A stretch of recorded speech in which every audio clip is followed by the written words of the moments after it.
जय हिंद दोस्तों, स्वागत है आपका आपके अपने परिवार में। आप लोगों के मन में काफ़ी सारा सवाल होगा कि सर अब क्या होगा यूपी पुलिस पेपर लीक में? किस तरीके से अब धरना होने वाला है? किस तरीके से प्रोटेस्ट होने वाला है? क्या हमें इंसाफ मिलेगा कि नहीं मिलेगा? क्योंकि आप लोगों के मन में जो था कि सर हम पैदल यात्रा करेंगे, पैदल यात्रा तो कैंसल हो गया। तो उसके बाद अब क्या करें ऐसा कि आपको यहाँ पर न्याय मिल पाए, आपको इंसाफ मिल पाए? काफ़ी तरह के आपके मन में सवाल होने वाले हैं।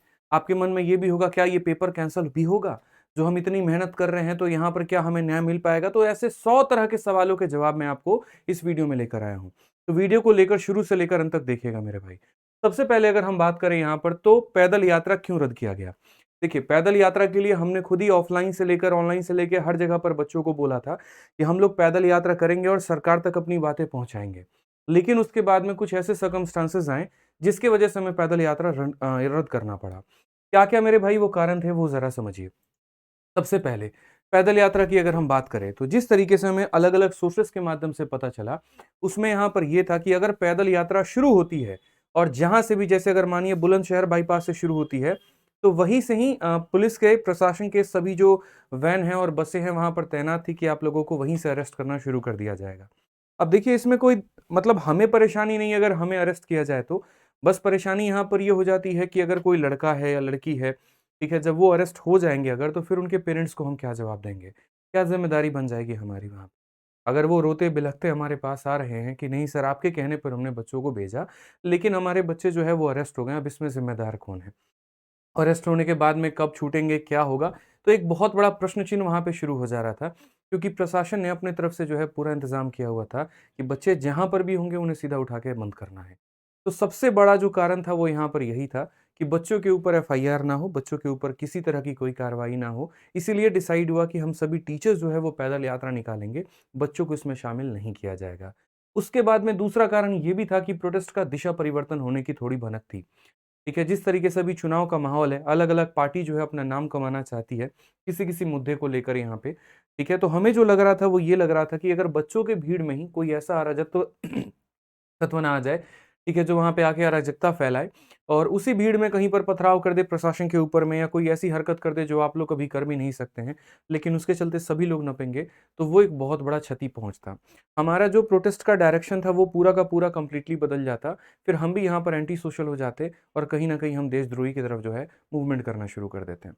तो ऐसा हम बिल्कुल नहीं चाहते थे, उस भीड़ में बहुत ही मुश्किल था आइडेंटिफ़ाई कर पाना कि कौन हमारे पक्ष में है, कौन हमारे विपक्ष में है, कौन हमारे साथ आया है और कौन हमारे साथ का नहीं है, ठीक है? तीसरी जो यहाँ पर इश्यू आ रही थी, वो आ रही थी सेफ्टी इश्यू यहाँ पे लेके कि काफ़ी सारी लड़कियाँ जो हैं, ठीक है? क्योंकि आप यूपी पुलिस का पेपर देखेंगे अगर 50 लाख के करीब में फॉर्म भरा गया, तो 15 लाख लड़कियों ने जो है फॉर्म को अप्लाई किया हुआ है। तो इतनी भारी संख्या में लड़कियों का भी आवेदन था उसमें और लड़कियाँ भी जो है इस प्रोटेस्ट में शामिल होने जा रही थीं, तो वो भी एक बहुत बड़ा मेजर कंसर्न बन रहा था, सेफ्टी इश्यू बन रहा था। ठीक है। अब आप बोलोगे सर पहले आप लोगों ने ये क्यों नहीं सोचा? जब आपने पदयात्रा घोषणा की तो उसके पहले तो आपको सोचना था ये बात। देखिए, कोई भी चीज़ हम लोग कर रहे हैं तो किस वजह से कर रहे हैं? कि आपका बेनिफिट हो पाए। ज़िंदगी के सारे डिसीज़न सही नहीं होते, ज़िंदगी के सारे डिसीज़न गलत नहीं होते। समय पर, वक़्त पर कुछ डिसीज़न लेने के बाद में तब आपको पता चलता है कि यहाँ पर ये कमी रह गई, यहाँ पर ये सुधार होना बाकी था। ठीक है? जब हमने यहाँ पर डिसीज़न लिया, हमारी पूरी टीचर्स कम्युनिटी ने डिसीज़न लिया, जब नवीन सर ने आपका जो आकर यहाँ पर इसकी घोषणा की थी, उन्होंने भी यही मन से सोचा था कि आपको किसी तरीके से आपको न्याय मिल पाए और सरकार आपकी बातों को सुने और उसके बाद में जो है आपको पूरा का पूरा इसका फ़ायदा पहुँचे, पेपर रद्द हो। लेकिन उसके बाद में क्या हुआ? उसके बाद में सरकार और बाकी प्रशासन ने अपना जो है पूरा माहौल सेट करना शुरू कर दिया कि किसी तरीके से इसको जो है निरस्त किया जाए और कहीं पर बच्चों को भीड़ भी इकट्ठा ना होने दिया जाए। तो उसी पे चंद लाइनें हैं जो कि मैं बोलना चाहूँगा यहाँ पे, जिससे आप समझदार हैं, आप समझ सकते हैं कि लश्कर भी तुम्हारा है, सरदार भी तुम्हारा है। लश्कर भी तुम्हारा है, सरदार भी तुम्हारा है, तुम झूठ को सच लिख दो, अखबार भी तुम्हारा है। लश्कर भी तुम्हारा है, सरदार भी तुम्हारा है, तुम झूठ को सच लिख दो, अखबार भी तुम्हारा है। और उसके बाद इस दौर के फरियादी जाएँ तो जाएँ कहाँ? इस दौर के फरियादी जाएँ तो जाएँ कहाँ? कानून भी तुम्हारा है और दरबार भी तुम्हारा है। तो मा मतलब आप इन लाइनों से समझ पा रहे होंगे जो हम कहना चाह रहे हैं और इसके पीछे एक बहुत गहराई है, ठीक है? कि क्यों हमारा ये प्रोटेस्ट कैंसल करना पड़ा और हमने जो सोचा था उसके विपरीत ये सारी बातें क्यों चली गईं। इसके बाद आपके मन में ये होगा कि सर अब आगे प्रोटेस्ट को कैसे लीड करें? तो यार आगे प्रोटेस्ट को लीड करने के पहले है ना, मैं एक छोटी-सी बात बोलना चाहूँगा यार, ठीक है? कुछ आप लोगों के बड़े शानदार-शानदार कमेंट है जिसको देख के दिल काफ़ी खुश हो रहा है। हो सकता है आपको मेरी बातें अभी बुरी लगे, लेकिन जितनी बातों से आपके बाकी टीचर आहत हो रहे हैं ना, वो शायद कम ही है। आप में से एक भाई, जैसे एक हमने विवेक सर के वीडियो से एक कमेंट निकाला, उसमें यहाँ पे लिखा हुआ था कि बच्चों को क्यों बेवकूफ़ बना रहे हो सर, साफ-साफ बोल दो कि पैसे कितने मिले हैं, नवीन सर पैसे पे बिक गए हैं। ये कमेंट मेरे लिए नहीं था, ये नवीन सर के लिए आपके कमेंट था। ठीक है, सबसे पहले एक बात बताएँ मेरे भाई, इस समय कोई भी टीचर है, चाहे वो आपके नवीन सर हैं, चाहे वो आपके विवेक सर हैं, कुमार गौरव सर हैं और भी काफ़ी सारे संस्थाओं के टीचर हैं, सबने बहुत मेहनत की है आपको पढ़ाने में। इस बात को हमेशा ध्यान रखिएगा। सबने अपना हमेशा एफर्ट 100% 200% आप लोगों के लिए दिया हुआ है। और जहाँ तक बात आती है पेपर लीक की, अगर टीचर अपने प्रोफ़ेशनली बात करे, तो वो उसका संबंध भी नहीं, उसका मैटर भी नहीं है। टीचर का भाई प्रोफ़ेशन काम होता है सिर्फ़ पढ़ाना। बाकी सेंटर पर पेपर आपका कैसे गया, कैसे नहीं गया और क्या रहा प्रॉब्लम, वो आपकी ज़िम्मेदारी है। लेकिन अगर कोई गुरु भाई के नाते आपके साथ खड़ा है, कोई आपकी समस्या को समझ रहा है, तो कम से कम उसे सपोर्ट करिए, ना कि अपने नेगेटिव कमेंट के साथ आहत करिए। काफ़ी सारे लोगों का कहना है कि सर बिक गए। अरे भाई, कहाँ बिकेंगे? किससे बिकेंगे ये तो बताओ पहले। ठीक है? तो उन भाइयों के लिए एक बड़ा प्यारा सा लाइन है मेरे भाई यहाँ पे कि हम लोग कुछ और सोचते हैं, बातें कुछ और हो जाती हैं, फिर उसके बाद जो दुःख मिलता है, वो ज़्यादा मिलता है। तो इसीलिए एक लाइन लिखी है मैंने कि ज़मीन में चल ना सका, आसमान से भी गया। ज़मीन में चल ना सका, आसमान से भी गया, कटा के सिर को परिंदा उड़ान से भी गया। मतलब एक तरफ से अगर कुछ बोल दीजिए तो सरकार के खिलाफ है, नहीं बोलिए तो आपके खिलाफ है। ठीक है? तो ऐसा ना करें, आप लोग ही हमारी ऊर्जा के स्रोत हो। आप लोगों से ही सभी टीचर्स को ऊर्जा मिलती है और अगर आपके ही कमेंट ऐसे रहेंगे तो दिल बहुत आहत होगा। कुछ बच्चों के यहाँ पर कुछ ऐसे भी कमेंट दें कि सिर्फ़ बिज़नेस करते हो। मेरे भाई, पहली बात एक बात बता दें, बिज़नेस जो शब्द है ना, वो कभी टीचिंग इंडस्ट्री में नहीं आता है उन टीचर्स से जो आपके लिए दिल से पढ़ाते हैं। इस यूट्यूब पर काफ़ी सारे टीचर्स ने बहुत मेहनत की। घंटे-घंटों की मैराथन ली, किसी ने 12 घंटे की मैराथन ली, किसी ने 24 घंटे की मैराथन ली, किसी ने 21 दिन 21 मैराथन लिया और भी अलग-अलग प्लेटफ़ॉर्म्स के टीचर्स ने अपने तरफ से पूरा योगदान दिया। अगर मैं अपनी ही एक छोटी-सी मैराथन की बात करूँ मेरे भाई, तो यहाँ पर मैं आपको अपनी छोटी-सी एक मैराथन दिखा रहा हूँ कि जो आपकी यूपी पुलिस की प्लानिंग थी, वो हमने किस तरीके से की। पूरे 21 दिन 21 मैराथन से आपको मैंने इतनी क्लासेस दी। उसके बाद में हमने आपको एक तरफ से प्रैक्टिस सेट चलाया। आपके लिए एक तरीके से हमने शॉर्ट्स वीडियोज़ बनाए। एक तरफ से जो है हमने आपके लिए गाइडेंस वीडियो बनाया। इनमें से कोई एक भी मेरे भाई पॉइंट ऐसा नहीं है ना, जहाँ पर आप बोलोगे कि सर ₹1 भी आपने कोई चार्ज किया। अरे मेरा तो यार एक बैच भी नहीं आया यूपी पुलिस का। मैंने तो आप लोगों को फ्री में सारी क्लासेस दी हैं यूट्यूब पे, हर एक चैनल पे। किसी एक बैच के लिए एक सिंगल रुपए तक भी हमने ₹1 का भी कोई बैच नहीं निकाला। तो बिज़नेस का तो कोई मतलब ही नहीं बनता है। किसी टीचर के लिए नहीं बनता है, इस बात को समझिए। बिज़नेस तो तब होता कि हाँ भैया, आपने हमें पैसे दिए थे पढ़ाने के, हमने आपको पढ़ा दिया और उसके बाद हमारा नाता आपका यहीं पर ख़त्म है, बाकी आप जाइए। कोई टीचर यहाँ बिज़नेस के लिए नहीं है। यहाँ पर ये है क्योंकि हर कोई, हर मतलब जो टीचर है ना, वो आप लोगों से बहुत इमोशनली कनेक्टेड है। मेरे भाई, हम लोग हैं ही आप लोगों की वजह से और अगर आप पर परेशानी आएगी तो हम कहाँ पीछे हटें। फिर वो तो आप चाहे कितना भी भला कह लो, कितना भी बुरा कह लो, हमें आपके साथ है, रहना है तो रहना है। तो बिज़नेस की कोई बात नहीं होती, ऐसे कभी भी किसी टीचर के लिए शब्द मत कहिए। इनमें से कोई भी शब्द मेरे लिए नहीं है, लेकिन जब आप टीचर्स के लिए ऐसा बोलते हैं ना, तो दिल बहुत आहत पहुँचता है। कृपया करके मेरे भाई ऐसा ना बोलें। बहुत मेहनत लगती है एक टीचर को मैराथन लेने में। 12-12, 24-24 घंटे भूखे-प्यासे वो आपको पढ़ा रहे होते हैं, सिर्फ़ इस उद्देश्य के साथ कि यार अब जाके आपका सिलेक्शन हो पाएगा। कुछ बच्चों ने कहा कि अरे आपने तो अकेला ही छोड़ दिया। ठीक है, आप लोगों ने इतनी बड़ी-बड़ी अनाउंसमेंट की, लेकिन उसके बाद हमें समझ नहीं आया और हमें यहाँ पर छोड़ दिया। आप किस दिशा में लेके जा रहे हो हमें तो पता भी नहीं है। अब लग रहा है कि हमें खुद से ही करना पड़ेगा। बिल्कुल मैं कहता हूँ आपको खुद से करना पड़ेगा, लेकिन हमने आपको अकेला नहीं छोड़ा है। हमारी जो प्लानिंग है, हम सभी टीचर्स की जो प्लानिंग है, वो आपके लिए क्या है, ज़रा हम एक बात बता देते हैं। तो अगले कदम पर जाने के पहले 2 बातें मैं आप लोगों से बोलूँगा। सबसे पहली बात कि एकजुट रहिए। काफ़ी सारे लोग तोड़ने की कोशिश करेंगे, काफ़ी सारे अलग-अलग अपने ग्रुप बनाएँगे, काफ़ी सारे स्टूडेंट में ही ऐसे होंगे, कोई किसी नेता के पक्ष में चला जाएगा, तो कोई किसी के विपक्ष में चला जाएगा। क्योंकि मैंने एक छोटा-सा ही मैसेज अपने टेलीग्राम पर डाला था, तो उसमें बच्चे आपस में भिड़ गए। कोई भक्त है, तो कोई विद्रोही है। यहाँ पर कोई राजनीतिक मुद्दा नहीं है। हमारी लड़ाई सरकार से नहीं है, हमारी लड़ाई प्रशासन से नहीं है, हमारी लड़ाई इस पेपर के लीक से है। और ये पेपर अगर लीक हुआ है, चाहे वो किसी की भी सरकार होती, फ़र्क नहीं पड़ता। ये गलत स्टेप है और इसमें हमारी बस इतनी सी माँग है कि अगर लीक हुआ है तो एक संवैधानिक संस्था बनाएँ और उसके बाद में जाँच करवाएँ और उसके बाद में इस लीक को बंद करें। ठीक है? मैं एक और वीडियो लेकर आऊँगा जिसमें पूरे भारत में किन-किन परीक्षाओं के कितने पेपर लीक हुए हैं, उससे पूरे भारत के अर्थव्यवस्था को कितना नुकसान पहुँचा है, बच्चों का भविष्य का कितना नुकसान हुआ है, वो सारी बातें बताऊँगा। एक मेरे भाई तैयारी कर रहा छात्र, औसतन उसे 3 साल लगता है तैयारी करने में कोई भी सरकारी नौकरी की और अगर 1 साल की बात करें तो 2 से 3 लाख रुपए का उसका खर्चा लगता है। सोचिए जब तक वो 3 सालों में कितने रुपए वो खर्च कर चुका होता है और बाद में उससे मिलता क्या है? तो कुछ भी नहीं। निराशा के अलावा उसके जीवन में कुछ आता नहीं। वहाँ पर वो टूटता है, वो बिखरता है, वो रोता है। ठीक है? तो ऐसे कई सारी बातें हैं, सब कुछ हम आपको डिटेल में बताएँगे। फिलहाल अगर हम बात करें तो अगले कदम को लेकर, तो पहली बात तो आप एकजुट रहें, सपोर्ट करें एक-दूसरे को, ठीक है? सिर्फ टीचर्स को सपोर्ट ना करें, आपस में भी एक-दूसरे को सपोर्ट करें। अगर आप में से कोई भी स्टूडेंट अगर मान लीजिए कि अपने तरफ से कुछ लीड कर रहा है, तो उसको सपोर्ट करिए वहाँ पर कि हाँ, आप चलो हम आपके साथ में हैं, ठीक है? बहुत सारे बच्चे ये सोचते हैं, अरे यार हमारा तो लड़ाई ही नहीं है, कोई बात नहीं, 4 लोगों को लड़ लेने दो, इन्हें प्रोटेस्ट कर लेने दो, लाठी ये खा लेंगे, हम तो पीछे से रहेंगे, बाद में हाँ भाई ये बता देना कि रिज़ल्ट जो है वो क्या आया, बाद में हम भी जाके पेपर दे देंगे। मतलब आपकी मन की इच्छा है यहाँ पे कि आप उस शामिल हो, आप भी चाहते हो कि ये सिस्टम बदले, आप भी चाहते हो पेपर दोबारा से हो, लेकिन आप उस भीड़ में शामिल नहीं होना चाहते। आप बस बैठ के यूट्यूबर्स बने रहना चाहते हो, आप बस कमेंट करना चाहते हो, वीडियो को लाइक करना चाहते हो, लेकिन अगर बात सड़क पर उतरने की आएगी तो वो आप नहीं करते। तो ये कोई सपोर्ट नहीं होता है मेरे भाई। सपोर्ट अंदर से आता है कि हाँ भाई गलत हुआ है, तो हुआ है और हम तुम्हारे साथ हैं। इसके लिए हम लोगों ने 2 तरह से प्रोटेस्ट का डिसाइड किया है कि एक ऑनलाइन प्रोटेस्ट करेंगे और एक ऑफलाइन प्रोटेस्ट करेंगे। ऑनलाइन में कैसे करेंगे मेरी बातों को समझिए। ऑनलाइन करना क्यों ज़रूरी है? देखिए ऑफलाइन प्रोटेस्ट के माध्यम से आप यूपी में जो है अपनी बात सरकार तक पहुँचा पाएँगे। लेकिन मुझे ऐसा लगता है कि आज भारत के हर राज्य में जो पेपर हो रहे हैं वो कहीं न कहीं लीक हो रहे हैं। तो उसके लिए मतलब जो सरकार है वहाँ तक अपनी बात पहुँचानी ज़रूरी है। तो ऑनलाइन के माध्यम से फ़िलहाल हम ट्विटर पर ट्रेंड कराएँगे। और ये 3 आपके सभी टीचर्स ने मिलकर जो है हैशटैग डिसाइड किया है।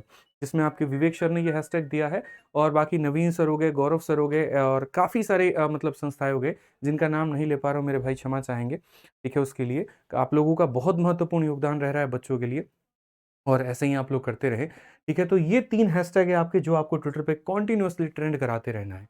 कोई एक डेट फिक्स नहीं है, कोई एक टाइम फिक्स नहीं है, आप जब तक हो, जितना हो सके आप यूपी पुलिस री एग्ज़ाम का सत्याग्रह ऑनलाइन में चलाते रहें, ठीक है? इसका प्रभाव देखने को मिलेगा। देखिए आप संख्या में बहुत बड़े हैं, 50 लाख फॉर्म भरे गए हैं मेरे भाई, तो आप अपनी तादाद को कम ना समझें। आपकी जो पावर है, आपकी जो वैल्यू है वो कम नहीं है। ट्विटर पर मैं खुद अपने आईडी से पूरा लगा पड़ा हूँ और जिस भी तरीके से हो सकता है, जितना हो सकता है मेरे भाई हम यहाँ पर कर रहे हैं आप लोगों के लिए। बस आप लोगों से यहाँ पर अनुरोध है कि आप भी जुड़िए हमारे साथ में और ट्विटर पे पूरा कैंपेन करिए। ठीक है? ये हमारी आईडी है आदित्य रंजन 108 करके आप देखेंगे यहाँ पर। ठीक है? तो आदित्य रंजन 108 108 है और यहाँ पर आप मुझे फॉलो कर लीजिएगा। जो ट्रेंड होगा, जो हैशटैग होगा हम आपको यहाँ पर बताते रहेंगे। ठीक है? और उसके बाद में इसी तरीके से हम सरकार के लिए जो है अपनी बातें पहुँचाते रहेंगे। जो भी हो पाएगा, जितना भी संभव हो पाएगा क्योंकि कई बार क्या होता है, सही जानकारी नहीं होने के कारण जो क्राउड है वो बिखर जाता है। सही ट्रेंड नहीं होने के कारण मेरे भाई बहुत दिक्कतें हो जाती हैं। तो हम लोग एकदम सही हैशटैग ट्वीट करेंगे और सही हैशटैग ट्रेंड कराएँगे। ठीक है? बाकी लिंक भी डिस्क्रिप्शन में ट्विटर का मैं दे दूँगा। नेक्स्ट बात आती है ऑफलाइन प्रोटेस्ट को लेकर। तो देखिए ऑफलाइन प्रोटेस्ट में सबसे पहले आप जहाँ-जहाँ पर हैं, जिस भी जिले में हैं, तो अपने जिला मुख्यालय में जाकर एक ज्ञापन दीजिए। अपनी भाषा में अपना दुःख दर्द व्यक्त करें। हम यहाँ कोई फॉर्मेट आपको नहीं देने वाले हैं कि आप ये जाके लिखिएगा। भाई जो आपका दुःख दर्द है, जो आपके पास सबूत है, जो भी पॉइंट है आपके पास में, आप अपने जिला मुख्यालय में जाइए क्योंकि ये लड़ाई आपकी है और आप ही को लड़नी है। और जितना बेहतरीन आप इस लड़ाई को लड़ सकते हैं ना, यकीन मानिए और कोई कर ही नहीं सकता। तो अपने-अपने जिला मुख्यालय में जाइए और जिला मुख्यालय में जाकर जो है एक एप्लीकेशन दीजिए कि ये हमारा पेपर था, यहाँ-यहाँ पर इस तरीके से ये लीक हुआ है और हम इसका दोबारा परीक्षा चाहते हैं। दूसरी बात हम बोलेंगे यहाँ पर कि इस प्रोटेस्ट का मेरे भाई कोई भी लीडर नहीं है, जो लीडर है वो आप हैं। मैं ऐसा क्यों बोल रहा हूँ, ये कारण है। देखिए इस समय क्या हो रहा है, कोई भी टीचर अगर लीडर बन रहे हैं या उसको लीड कर रहे हैं तो मेरे भाई तुरंत उनके नाम का अरेस्ट वारंट निकल रहा है और उनकी गिरफ्तारी हो रही है। अब ऐसे स्थिति में अगर हम बात करें मेरे भाई तो उसका कोई चेहरा ही नहीं रहेगा, एकदम निर्बल हो जाएँगे आप यहाँ पे, ठीक है? तो ये जब लड़ाई आपकी है ना तो उसके लीडर भी आप ही हैं। आप में से जो बच्चा जिस भी डिस्ट्रिक्ट में रहता है, अपना ग्रुप बनाए, अपने लोगों के साथ में कनेक्ट करे और अपने ही एरिया में अपने-अपने डिस्ट्रिक्ट में जो है वो धरना देना शुरू करें। ठीक है? कारण हम आपको यहाँ पर ये बताते हैं कि देखिए अगर पर्टिकुलर एक ही जगह पर सभी सोचेंगे, तो यूपी में कई सारे डिस्ट्रिक्ट हैं। अब सभी लखनऊ जाने की अगर सोचे तो संभव नहीं है। तो इसीलिए आप अपने क्षेत्र में जहाँ-जहाँ पर हैं, आप वहीं से जो है सरकार तक अपनी बात पहुँचाने की कोशिश करें। जो भी यहाँ पर लोकल इंस्टीट्यूट्स हैं वहाँ के, जो भी मेरे भाई ऑफलाइन के इंस्टीट्यूट है वहाँ पे, वो उन बच्चों को सपोर्ट करें। आप उनके गार्जियन बने, आप उनके पेरेंट बने, उन्हें सही मार्गदर्शन दिखाएँ, कोई गलती ना हो उनसे, किसी तरह का वो कोई गैर कानूनी काम ना करे, जो संविधान में लिखा गया है, जो संवैधानिक मेरे भाई क्षेत्र में आता है, हम उसी के तहत जो है अपनी बात सरकार तक रखेंगे। तो आप पूरे यूपी में मेरे भाई अलग-अलग जगह से अपनी बात सरकार तक पहुँचे और जो मेरे भाई इसमें सक्षम हैं, जो इच्छुक हैं और मेरे भाई जो दिल से कह रहे हैं वो कमेंट बॉक्स में हाँ लिख के ज़रूर बताना कि हाँ सर हम करेंगे, हाँ सर हम जाएँगे। ठीक है? तीसरा अगर हम बात करें तो ऑफ़लाइन कोचिंग का पूरा सपोर्ट रहे मेरे भाई। देखिए जितने भी हैं कोचिंग्स हैं, आप सभी से मेरा हाथ जोड़ के निवेदन है, अगर आज आप बच्चों के साथ में नहीं आएँगे, तो कल ये बच्चे किसके पास जाएँगे? ये आपको गुरु मानते हैं, ये आपको अपना सब कुछ मानते हैं, आपके ऊपर पूरा विश्वास करके बैठे हुए हैं और अगर आप इनके ऊपर में सपोर्ट नहीं दिखाएँगे, अगर आप छोटी-छोटी चीज़ों से डर जाएँगे, थोड़े पीछे हट जाएँगे, तो ये बच्चे कहीं के नहीं रहेंगे। ठीक है, अगर इनके साथ अन्याय हुआ है तो न्याय भी दिलाना जो है वो आप सभी का काम है और यहाँ पर मुझे लगता है कि आप जितने उनके पेरेंट्स बन के, जितने उनके गार्जियन बन के समझा सकते हैं, सिखा सकते हैं, बता सकते हैं, आप उतना करें तो मेरे भाई बहुत-बहुत मेहरबान। चौथा अगर मैं बोलूँगा तो अपने यहाँ के सांसद हो गए या विधायक हो गए, उनको ज्ञापन भी दीजिए और सबूत भी दीजिए ताकि जब वो अपनी सभा में जब उनके डिबेट होते हैं, तो वो उन बातों पे सरकार को बता पाएँ, सरकार के समक्ष अपनी जो है चीज़ों को रख पाएँ, ताकि इसके बाद एक कड़ी कानून लाई जा सके और उसके बाद जितने भी ये सॉल्वर गैंग है, जितने ये मुन्ना भाई लोग हैं, उनकी सही तरीके से वाट लगाई जा सके।